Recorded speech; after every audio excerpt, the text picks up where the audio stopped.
जय श्री हरि। हर हर महादेव। मेरी प्यारी बहनों और माता, अगर आपके मन में भी लंबे समय से एक इच्छा है कि आपके घर में नन्हे बच्चे की किलकारी गूंजे, तो 23 अगस्त की पुत्रदा एकादशी पर भगवान विष्णु की श्रद्धा से पूजा जरूर कीजिए।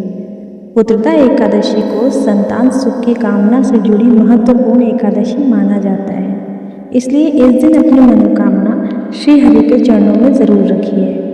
लेकिन एक बात पहले ही कह दूं, ये उपाय हमारी धार्मिक आस्था और परंपराओं पर आधारित है। संतान प्राप्ति की कोई भी गारंटी किसी उपाय से नहीं दी जा सकती।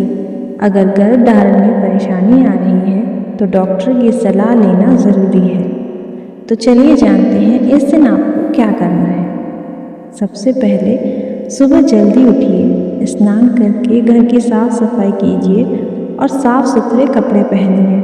अगर संभव हो तो इस दिन पीले या सफ़ेद रंग के वस्त्र पहनें। महिलाएं चाहें तो हल्के गुलाबी रंग के वस्त्र भी पहन सकती हैं। अब अपने घर के मुख्य द्वार की दहलीज को अच्छी तरह साफ कर लीजिए। एक छोटी कटोरी में थोड़ी सी हल्दी लीजिए और उसमें पानी या गंगा जल मिलाकर हल्का सा पेस्ट बना लीजिए। अब इस हल्दी से दहलीज पर कोई शुभ चिन्ह बना सकती हैं। हमारे यहाँ हल्दी को शुभ और मंगल का प्रतीक माना जाता है। जब आप ये कर रही हों तो मन में बस यही भाव रखिए, हे श्री हरि, मेरे घर में सुख शांति प्रेम और मंगल बनाए रखिए। इसके बाद भगवान विष्णु की पूजा कीजिए और अगर आपके पास आसपास भगवान विष्णु या श्री कृष्ण का मंदिर है तो इस दिन वहाँ ज़रूर जाइए। घर से अपनी श्रद्धा के अनुसार कोई सात्विक प्रसाद बनाकर ले जा सकती हैं। एकादशी में चावल का सेवन नहीं किया जाता, इसलिए आप मखाने की खीर, फल या अपनी परंपरा के अनुसार कोई सात्विक मिठाई भगवान को अर्पित कर सकती हैं। आप भगवान के सामने बैठकर अपनी मनोकामना दिल से कहिए।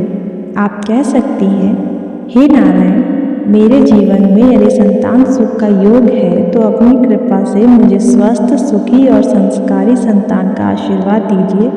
मेरे घर में प्रेम और खुशियाँ बनाए रखिए। बस प्रार्थना करते समय मन को शांत रखिए, भगवान से अपनी बात कहिए और फिर अपनी चिंता उन्हें सौंप दीजिए। इसके बाद भगवान विष्णु को तुलसी अर्पित कीजिए। श्री हरि की पूजा में तुलसी का विशेष महत्व माना गया है। अगर मंदिर की परंपरा के अनुसार तुलसी प्रसाद के रूप में मिले तो उसे श्रद्धा से घर लाकर अपने पूजा स्थान में रख सकती हैं। ध्यान रहे, मंदिर की चीज़ें लेते समय वहाँ के नियम और परंपरा का पालन जरूर करें। अब शाम का एक छोटा सा काम और करिए। घर के पूजा स्थान में दीपक जलाइए, भगवान विष्णु के सामने कुछ देर शांत बैठिए और इस मंत्र का जाप कीजिए, ओम नमो भगवते वासुदेवाय।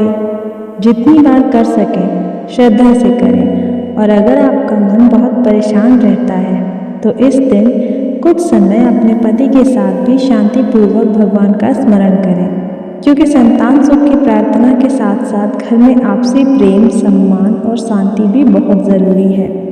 एकादशी के दिन कोशिश करें कि घर में बेवजह का झगड़ा ना हो, किसी पर गुस्सा ना करें, ऊंची आवाज़ में बात करने से बचें और वातावरण को सकारात्मक रखें। महिलाएं चाहें तो पूजा के समय हल्की सुगंध या इत्र का प्रयोग भी कर सकती हैं। भगवान की सेवा में सुगंध अर्पित करना कई भक्ति परंपराओं का हिस्सा है, लेकिन इसे संतान प्राप्ति का वैज्ञानिक उपाय ना समझें।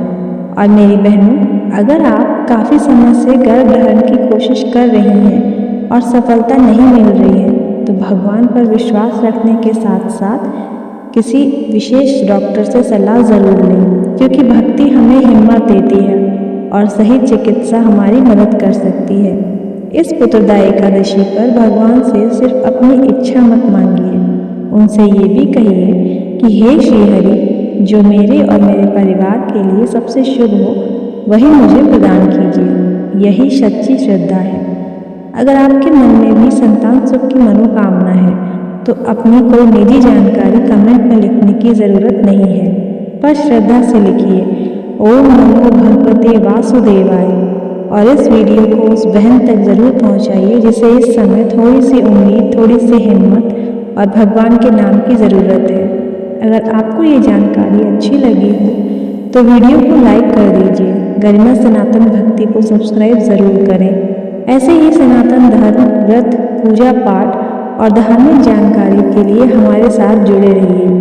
भगवान श्री हरि विष्णु और माता लक्ष्मी की कृपा आपके घर पर सदैव बनी रहे, आपके घर में सुख शांति रहे और आपकी हर शुभ मनोकामना भगवान के चरणों तक पहुँचे। जय श्री हरि, हर हर महादेव। ओम नमो भगवते वासुदेवाय।